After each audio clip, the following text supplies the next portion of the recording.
Okay, so this lecture is on wound management, specifically dressings. What are the purpose of dressings? Provide an environment conducive to wound healing. So we want a moist wound environment.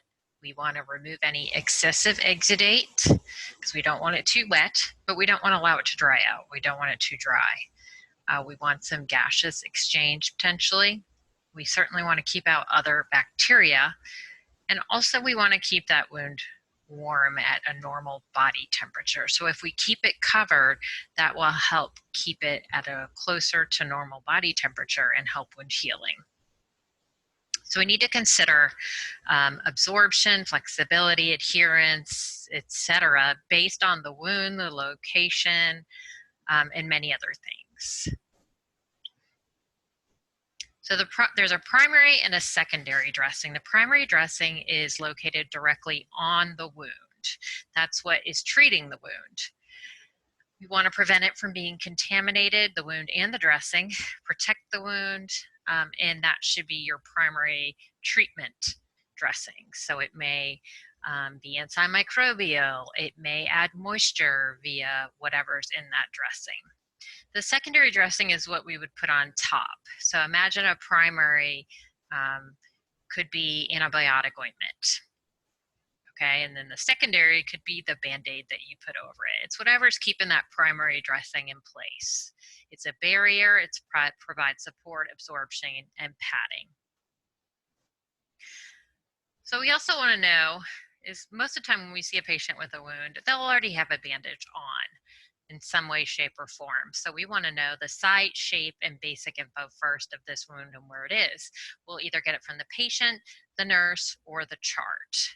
You can use different techniques for wound management. We are going to use clean technique, which is just making sure your supplies are clean. Research shows that sterile technique is not any better in preventing infection than clean technique for wound management. It is different for surgical, but we're talking about wound management. And just unwrap it and consider yourself peeling away the skin from the bandage, okay? If the bandage or any part of the dressing is stuck to the wound, then you want to soak it with saline to enable it to loosen up. Make sure you wear appropriate PPE as well. Medication, if they have pain, pre-medicate them 30 to 60 minutes ahead of time. So once we look at that, we're going to look at the wound. Again, we do our cleaning and our assessment, and then we go, what do we need at this point to treat this wound? But we don't only want to treat the wound bed, we want to treat the edge, right? So we want to treat the edge too, because that's where all those new epithelial cells are coming from. So if we look at this wound edge, we can see that it is macerated. So we need to put something on it like a barrier to protect the tissue from that maceration. The maceration is also telling us that there's a lot of drainage coming out of that wound and our primary dressing is not managing it enough. Or our secondary, it could be the type of dressing we have on, might need something more absorptive, or it could be that we left it on too long. So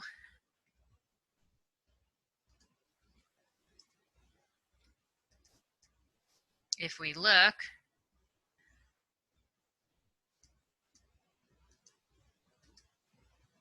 at protecting the edge, one of the easiest things is to use something called a skin protection barrier.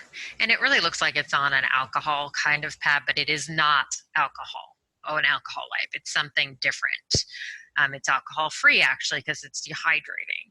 So but it is like one of those wipes. We wipe it on the tissue, the intact skin to protect it. It has a moisture barrier and it'll really do a good job of protecting that skin to enable that epithelial tissue to help heal from the edges. There's other things like moisture barriers such as ointments you can think about, like diaper rash cream even, that can provide barriers to the surrounding tissue.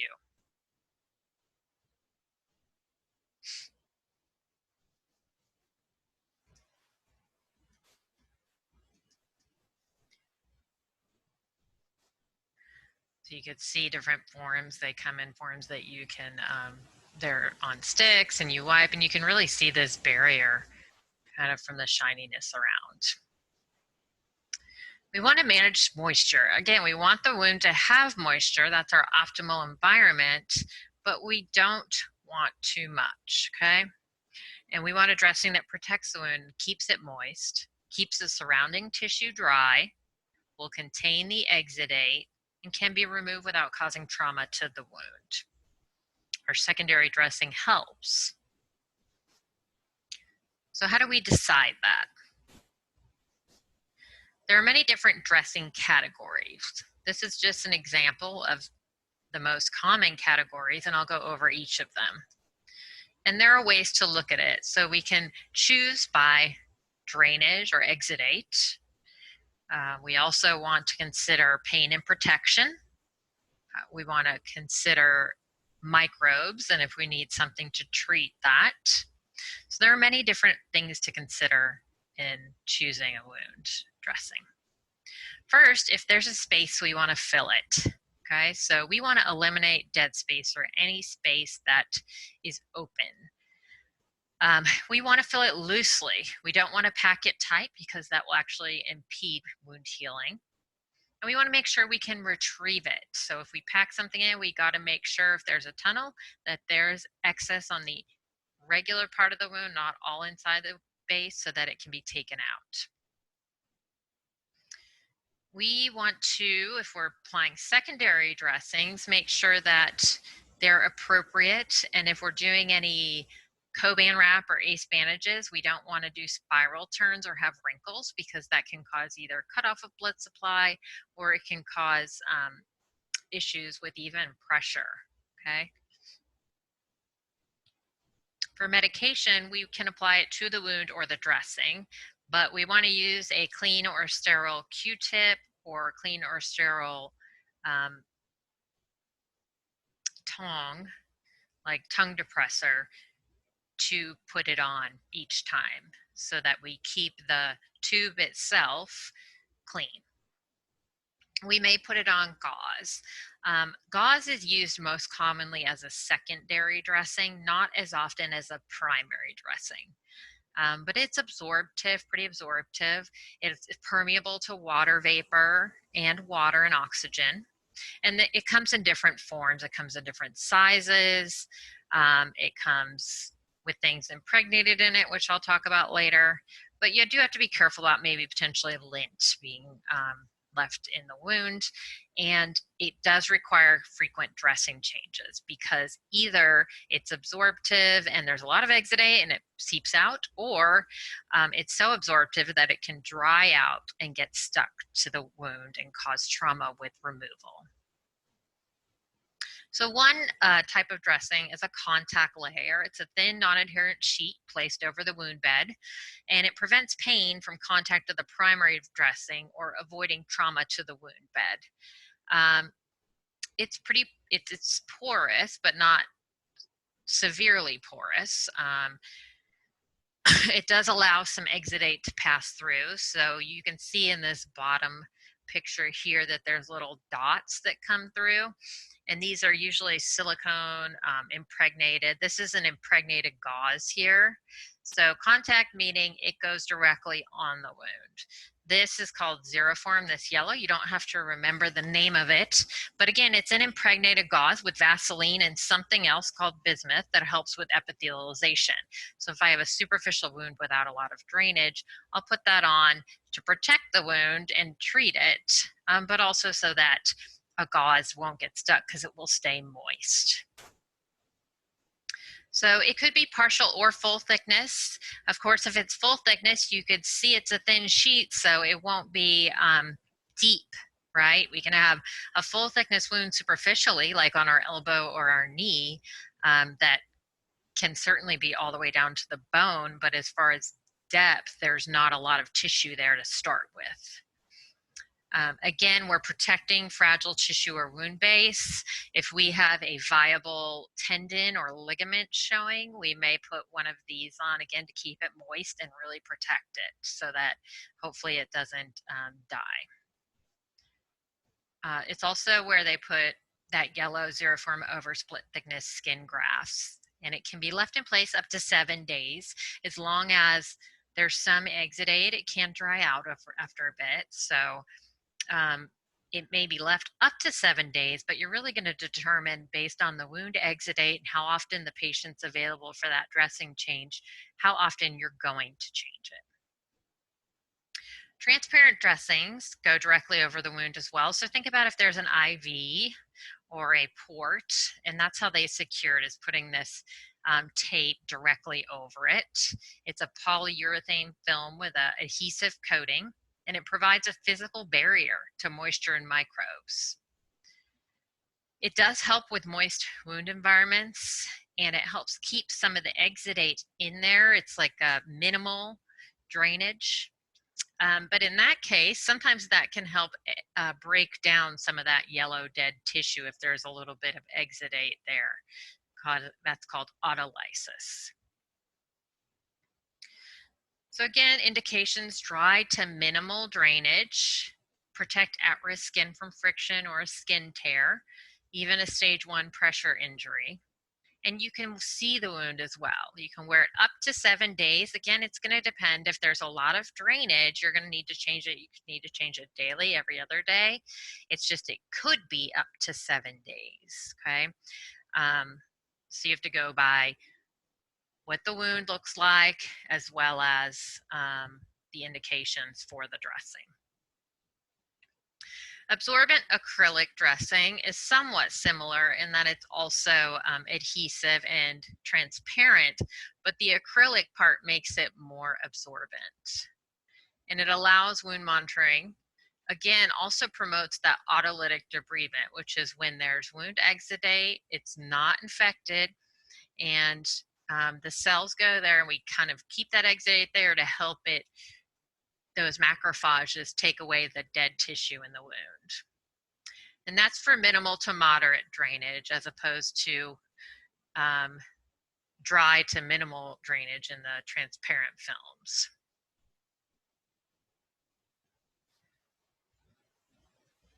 Again, it's going to depend on the wound itself and the indications for the dressing on the package, how often you're going to change it. A hydrogel is, as it sounds, water gel.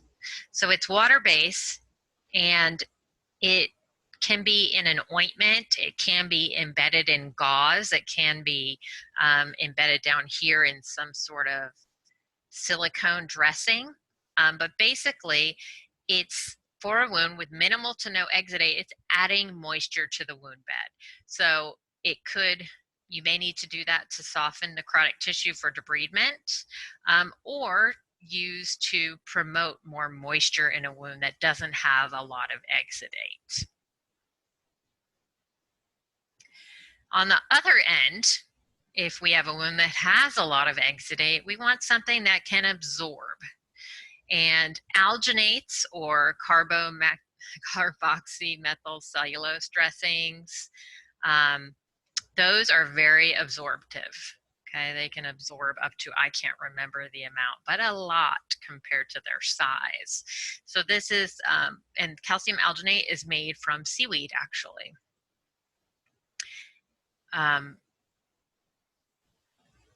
You can see this as well, and it has some hemostatic properties. What that means is it helps a little bit with stopping bleeding. There's actually one you can get from CVS, nasal cease, which is basically this calcium alginate rope that you put up your nose to stop nosebleeds. And this is in a sheet form. You can see this is under a transparent film here, which is that secondary, with the primary as the alginate. But again, that is for a wound that is draining quite a bit, moderate to heavy. It will kind of stay in this format, gel up as it absorbs the drainage, and it will help fill some dead space as well.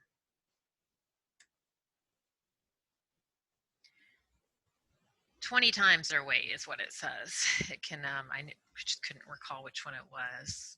It can control maceration, but you still want to put those skin protectants around the edges.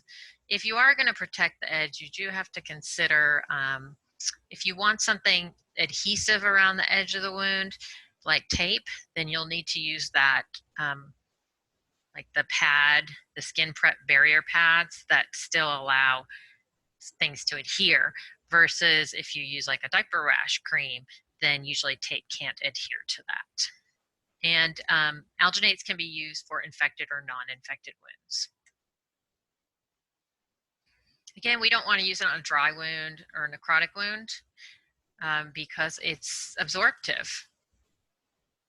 So it would be that going directly into the wound, and then we would have a secondary, some sort of gauze or foam secondary dressing on top. Another similar is a hydrofiber. So it's not calcium alginate, but it is similar in that it's very absorptive. It is not adherent and also gels as it absorbs. And it is very useful for highly draining wounds, but you don't want to use it for wounds that are heavily bleeding or for dry eschar. So where would you use one of those two? You could see this is a pretty heavily draining wound. So you would pack it lightly into those open areas. A foam is just as it sounds, a polymer dressing. It's pretty absorptive, moderate to heavy amounts of drainage, and it does cushion and protect the wound and various impermeability. So oftentimes if we have a wound on the heel, I may put something, you can imagine that first wound that had a lot of maceration around the edges. We could put a calcium alginate or a hydrofiber on the wound bed, a skin protected on the edge, and then this foam over it. This foam is adhesive, so we could adhere it all the way around, or this foam may not be, and then we would wrap it with a Curl-X gauze or a roll of gauze and secure it. Foams are indicated for partial or full thickness wounds, and they can vary low to heavy drainage. Again, because you're using it more as a secondary dressing, so it may be low if it's just for protection, or it may be indicated in heavy drainage and it will absorb quite a bit as well.